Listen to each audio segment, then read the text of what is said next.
ಕೆಟ್ಟದಕ್ಕೆ ಪ್ರೋತ್ಸಾಹ ಕೊಟ್ಟಾಗ್ತದೆ. ಒಳ್ಳೆಯವರು ನಮ್ಮ ಆದಿನಾರಾಯಣವರು ಅವ್ರು ಮಾಡೋ ಕೆಲಸಗಳಿಂದ ಗೊತ್ತಾಗ್ತದೆ, ಅವರು ಪ್ರತ್ಯೇಕ ಚಟುವಟಿಕೆಗಳಿಂದ ಗೊತ್ತಾಗ್ತದೆ ಅಂತ ಹೇಳ್ತಾ ನಮ್ಮ ಬೆಂಗಳೂರು ಮಂಜಣ್ಣನವರು ಏನು ಅವರಿಗೆ ಕ್ಯಾಂಡಿಡೇಟ್ ಕೊಡಿದರೆ ಅವರು ಸೂಕ್ತವಾಗಿದ್ದಾರೆ, ಏನೋ ಕೆಲವು ತಪ್ಪುಗಳಿಂದ ಮತ್ತು ಇದರಿಂದ ಅವರು ಆಗಿದ್ದಾರೆ. ಚಿಂತೆ ಇಲ್ಲ, ಮುಂದಿನ ಸಲ ನಾವೆಲ್ಲ ಕೂಡ ಅವರ ಕೈ ಬಲಪಡಿಸಿ ಅವರನ್ನ ಮುಂದೆ ತರೋಣ. ಈಗ ನಮ್ಮ ಮಟ್ಟಿಗೆ ಅವರು ಮಾತಾಡಬೇಕು ಅಂತ ಹೇಳಿ ನಾನು ಅವರಿಗೆ ದಲಿತ ಸಂಘರ್ಷ ಶಕ್ತಿಯ ಐಕ್ಯ ಹೋರಾಟ ಜಾಗೃತಿ ಸಮಿತಿ ಪರವಾಗಿ ಮನವಿ ಮಾಡ್ತಾ ಇದ್ದೇನೆ.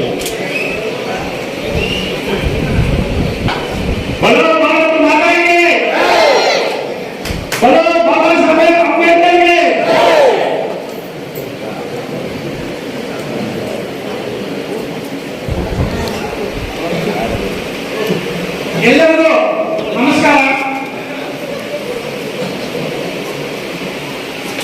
2 ದಿನಗಳ ಹಿಂದೆ ನಮ್ಮ ಸಂಘಟನೆಯ ಎಲ್ಲ ಪದಾಧಿಕಾರಿಗಳು ಮತ್ತು ಹೋರಾಟಗಾರರೆಲ್ಲ ಸೇರಿ ಸಂವಿಧಾನದ ಉಳಿವಿಗಾಗಿ ನಾವು ಕಾರ್ಯಕ್ರಮವನ್ನು ರೂಪಿಸಬೇಕು ಎಂದು ನಾವೆಲ್ಲ ಮಾತಾಡಿಕೊಂಡು 2 ದಿವಸದಲ್ಲಿ ಈ ಕಾರ್ಯಕ್ರಮವನ್ನು ಆಯೋಜನೆ ಮಾಡಿದ್ದಾರೆ. ಈ ಕಾರ್ಯಕ್ರಮಕ್ಕೆ ಪ್ರತ್ಯಕ್ಷವಾಗಿ ಪರೋಕ್ಷವಾಗಿ ಎಲ್ಲರೂ ನೀವೆಲ್ಲ ಸಹಕರಿಸಿದ್ದಕ್ಕೆ ಮತ್ತು ಆಯೋಜನೆ ಮಾಡಿದ್ದ ಎಲ್ಲ ಮುಖಂಡರಿಗೆ ನನ್ನ ಅಭಿನಂದನೆಗಳು. ಅದೇ ರೀತಿ ನಮ್ಮ ಕಾರ್ಯಕ್ರಮವನ್ನು ಯಶಸ್ವಿಗೊಳಿಸಬೇಕಾದರೆ ನಮ್ಮ 4ನೇ ಹಂತದ ಭಾಗವಾಗಿ ನಮ್ಮ ಎಲ್ಲ ಪತ್ರಿಕಾ ಮಿತ್ರರವರಿಗೆಲ್ಲ ಅಭಿನಂದನೆಗಳನ್ನು ತಿಳಿಸ್ತಾ ಇದ್ದೀನಿ. ನಮ್ಮ ಕಾರ್ಯಕ್ರಮವನ್ನು ಸ್ವಲ್ಪ ಚೆನ್ನಾಗಿ ತೋರಿಸಬೇಕಂತ ರಿಕ್ವೆಸ್ಟ್ ಮಾಡ್ತಾ ಇದ್ದೀನಿ. ಹೋರಾಟಗಾರರು ಮತ್ತು ಸಂಘಟನೆಗಳ ಪಾತ್ರ ತುಂಬಾ ಮುಖ್ಯವಾಗಿರ್ತದೆ. ಯಾಕಂದ್ರೆ ಹಳ್ಳಿಗಳಲ್ಲಿ ತಿರುಗಾಟಕ್ಕೆ ಇದ್ದ ಕೆಲವು ಕೆಲಸಗಳನ್ನು ಮಾಡಬೇಕಾಗಲ್ಲ. ಆವಾಗ ಏನೋ ಆಫೀಸ್ಗಳಿಗೆ ಬೇರೆ ಬೇರೆ ಕಡೆ ಹೋಗಿ ಕೆಲಸ ಮಾಡ್ಕೋಬೇಕಾದ್ರೆ ಸ್ವಲ್ಪ ಆಗಲ್ಲ. ಅಂತ ಸಮಯದಲ್ಲಿ ನಮ್ಮ ಸಂಘಟನೆಗಾರರು ಮತ್ತು ಹೋರಾಟಗಾರರ ಮುಖಾಂತರ ಎಷ್ಟೋ ಕೆಲಸಗಳನ್ನು ಮಾಡ್ಕೊಂಡಿವಿ. ನಾನು ಒಂದು ಉದಾಹರಣೆ ಹೇಳ್ತೀನಿ. ನಾನು ಓದುವ ಸಮಯದಲ್ಲಿ ನನಗೆ ಒಂದು ದರಖಾಸ್ತು ಲೇಖದ ವಿಷಯದಲ್ಲಿ ಒಂದು ಪ್ರಾಬ್ಲಮ್ ಬಂದಿತ್ತು. ಆ ಪ್ರಾಬ್ಲಮ್ನ ನಮ್ಮ ದಲಿತ ಸಂಘಟನೆಯ ಮುಖಾಂತರ ಮತ್ತು ನಮ್ಮ ಸ್ನೇಹಿತರೊಬ್ಬರು ಅಂಜನೇಯ ಶೆಟ್ಟಿ ಅಂತ ಚಿಂತಾಮಣಿಯಲ್ಲಿದ್ದರು. ಅವರು ನಮ್ಮ ಮುನಿಸಾಮಣ್ಣ ಇಲ್ಲೇ ಇದ್ದಾರೆ. ಮುನಿಸಾಮಣ್ಣ ಎಲ್ಲಿದ್ದಾರೆ? ಹೋಗ್ಲಿ. ಮುನಿಸಾಮಣ್ಣ ಅವರ ಹತ್ರ ನಾನು ಡಿಗ್ರಿ ಓದ್ತಾ ಇದ್ದೆ. ಆ ಟೈಮಲ್ಲಿ ನಾವು ಮುನಿಸಾಮಣ್ಣ ಹತ್ರ ಹೋದಾಗ ಮುನಿಸಾಮಣ್ಣವರು ನನ್ನನ್ನ AC ಅವರ ಹತ್ರ ಕರ್ಕೊಂಡೋಗಿ ಆ ಪ್ರಾಬ್ಲಮ್ ಅನ್ನ ಸಾಲ್ವ್ ಮಾಡ್ಕೊಡ್ತಾರೆ. ಅವರಿಗೆ ಈಗ ಇಲ್ಲ ಮುನಿಸಾಮಣ್ಣ ಅವರಿಗೆ ನಾನು ಧನ್ಯವಾದವನ್ನು ಹೇಳ್ತಾ ಇದ್ದೀನಿ.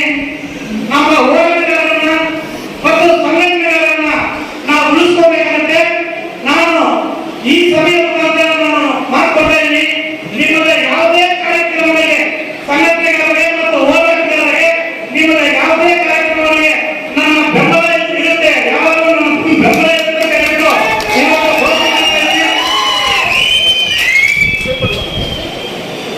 जय जय जय जय कार्मिक जय भीम जय जय जय जय कार्मिक जय भीम जय जय जय जय कार्मिक जय भीम जय भीम. ನಾವಿವತ್ತು ಸಂವಿಧಾನ ಉಳಿವಿಗಾಗಿ ಪ್ರಜಾಪ್ರಭುತ್ವ ಉಳಿವಿಗಾಗಿ ಈ ಕಾರ್ಯಕ್ರಮವನ್ನು ಹಮ್ಮಿಕೊಂಡಿದ್ದೀವಿ. ಕೆಲವರು ಅಯೋಗ್ಯರು ಸಂವಿಧಾನವನ್ನು ನಾವು ಚೇಂಜ್ ಮಾಡ್ತೀವಿ ಅಂತ ಹೇಳ್ತಾ ಇದ್ದಾರೆ.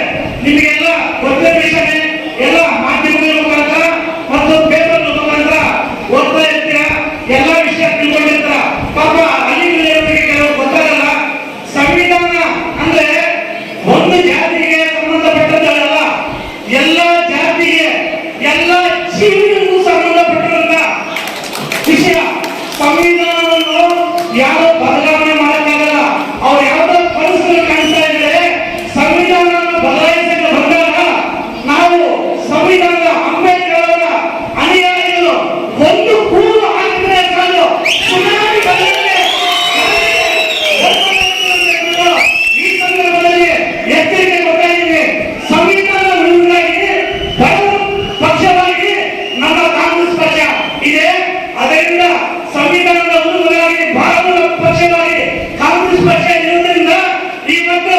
ನಾವೆಲ್ಲರೂ ಕಾಂಗ್ರೆಸ್ ಪಕ್ಷವನ್ನು ಬೆಂಬಲಿಸಬೇಕು.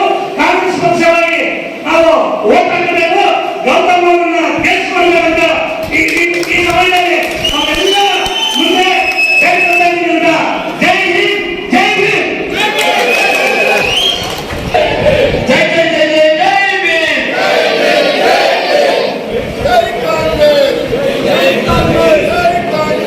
ಬಂಧುಗಳೇ, ಅದೇ ರೀತಿ ಕೊನೆಯದಾಗಿ ನಮ್ಮ ಹಿರಿಯ ಕಾಂಗ್ರೆಸ್ ನಾಯಕರಾಗಿರ್ತಕ್ಕಂಥ ಉರ್ನೂರ್ ಸೀನಣ್ಣನವರು ಒಂದು 2 ನಿಮಿಷಗಳ ಕಾಲ ಒಂದು ಸಂದೇಶವನ್ನು ಕೊಡಬೇಕು ಅಂತ